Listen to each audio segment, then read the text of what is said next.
আসসালামু আলাইকুম। রিজভী পিজন লাভ 24 চ্যানেলে আপনাদেরকে স্বাগতম। আরেকটা নতুন ভিডিও নিয়ে আসলাম আপনাদের মাঝে। সেটা হচ্ছে গিয়ে চীনা হাঁস। এই হচ্ছে গিয়ে আমাদের চীনা হাঁসের নতুন ঘর দিলাম। ও ৩টা ডিম পাড়ছে।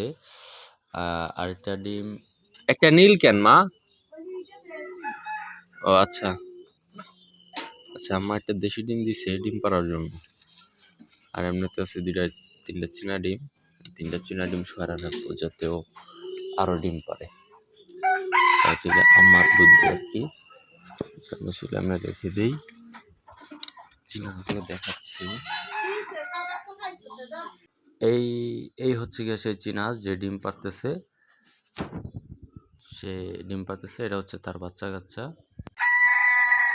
আর এদের ড্যাডি ওটা ওই যে ড্যাডি দেখাচ্ছি। এই যে আমাকে চীনা বড় এ হচ্ছে কি রাজা। রাজা দাঁড়া, রাজা দাঁড়া দাঁড়া দাঁড়া। দেখাই ওর ঘাড় কিভাবে ফুলতেছে,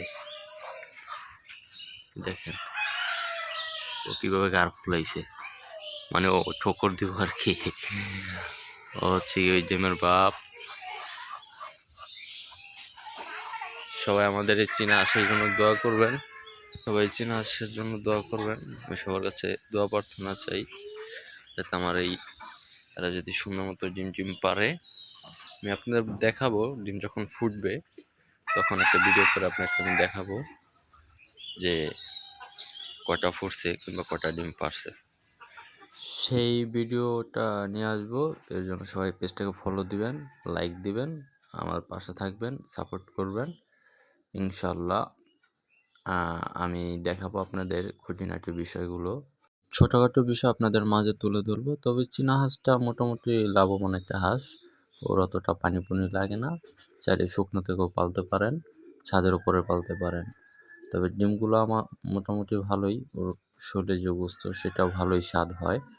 তো চীনা হাঁসটা মোটামুটি আমার সাজেস্টে ভালো একটা হাঁস। আমার খুব ভালো লাগে। ইনশাল্লাহ আপনাদের দয়ায় আমি আরও বাড়াবো। এই হচ্ছে আমাদের চীনা হাঁসগুলো। আমি নেক্সট ভিডিওতে আপনাদের মাঝে তুলে ধরবো ওরা কতগুলো ডিম পারছে কিংবা কতগুলো বাচ্চা হয়েছে। সেই পর্যন্ত সবাই ভালো থাকবেন, আমার পাশে থাকবেন। আমার এই ফেসবুক পেজটাকে ফলো করে দিবেন, ইউটিউব চ্যানেলটাকে সাবস্ক্রাইব করে দিবেন, আমার পাশে থাকবেন। আমি খুঁটিনাটি বিষয় যতটুকু জানি, যতটুকু তুলে ধরা সম্ভব হয় আপনাদের মাঝে তুলে ধরবো। আজকে এ পর্যন্তই। সবাই ভালো থাকবেন। আসসালামু আলাইকুম।